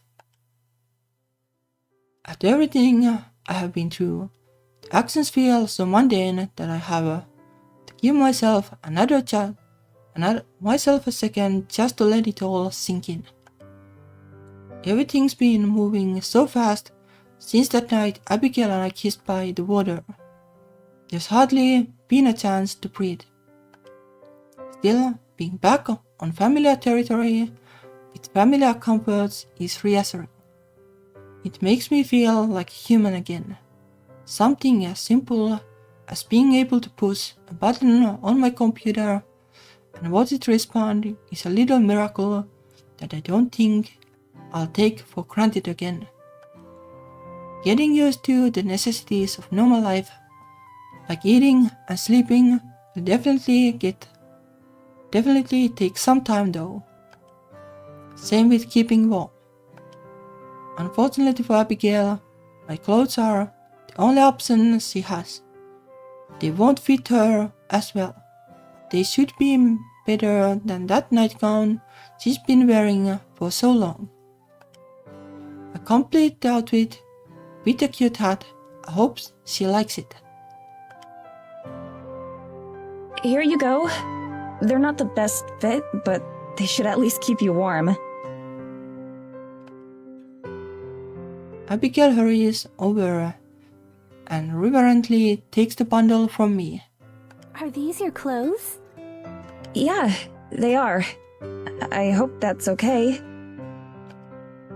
She holds the bundle to her chest. I'll treasure them. I show her to the bathroom and also explain how everything works. I have to admire her restraint in just accepting everything modern in stride. It isn't too long before she emerges once again. She holds her arms wide, the cloth hanging a little loosely from her in parts, but she's smiling. Ah, pretty cute. How do I look? Pretty cute. Gorgeous. That's the word I managed to stammer out, though there's a whole slew of them that would work. Call me biased, but I think my clothes look better on her than on me. Giggling, she does a slow spin, showing off more. The person who chose them has wonderful taste. Abigail gets comfortable in the living room while I grab my laptop from the bed. I sit down beside her, turning it so she can see. This is a computer. It can do a ton of things, but it also lets people talk via long distances. And that's how you're going to contact Tara? Right. Abigail watches with rapt attention as I open a browser and wait for the painfully slow internet to load my email.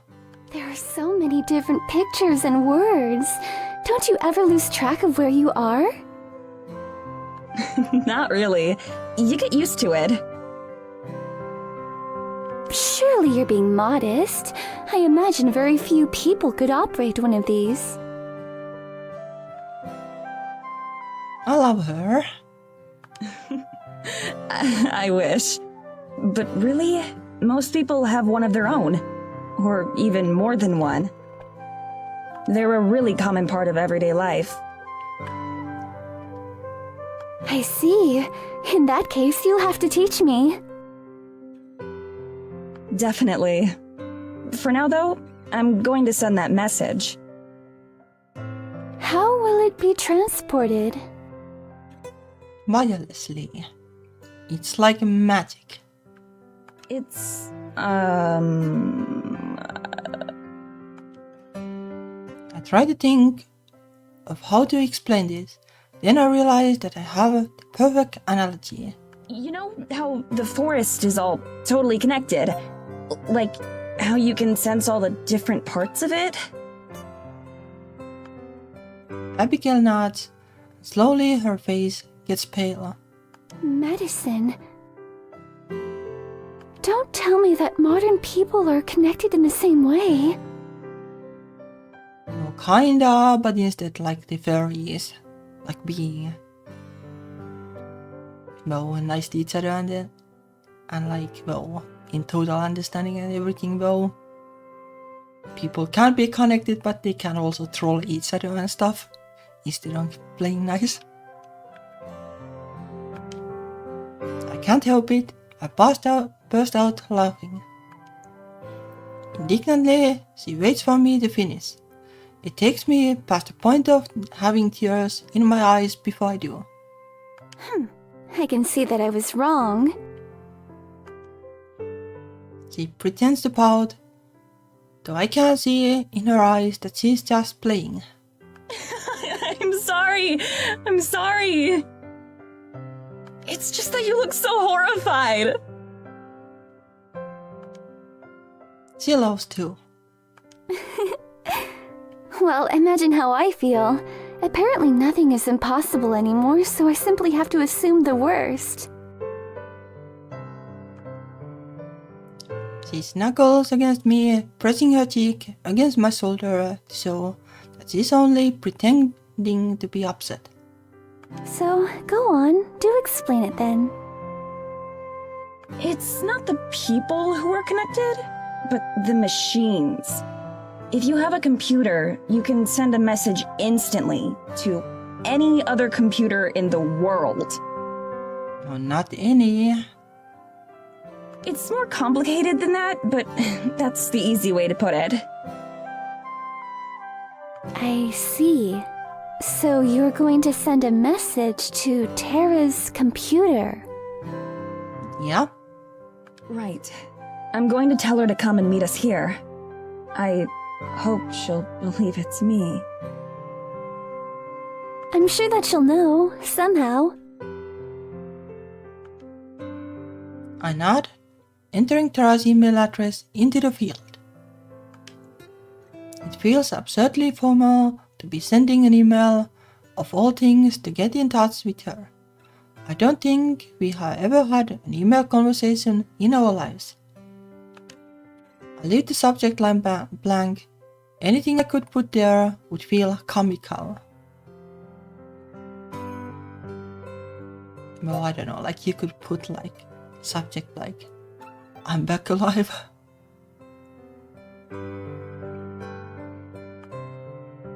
I don't really know how to word the rest of this message, so I don't think about it. I just put my fingers to the keys and start to type. Dear Tara, I know this is going to sound kind of hard to believe.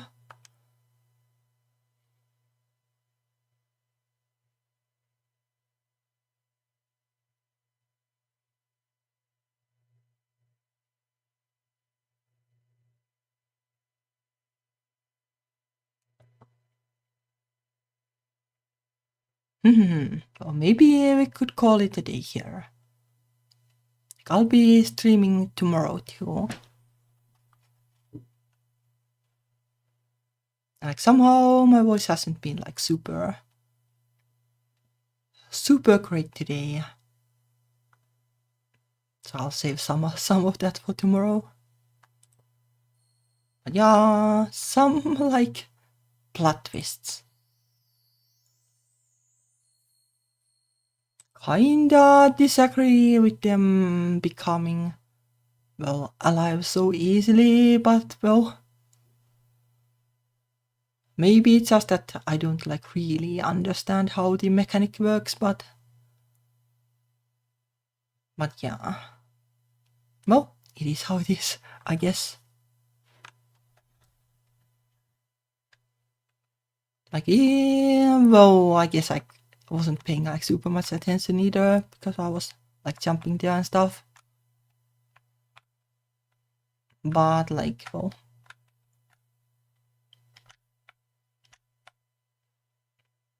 no,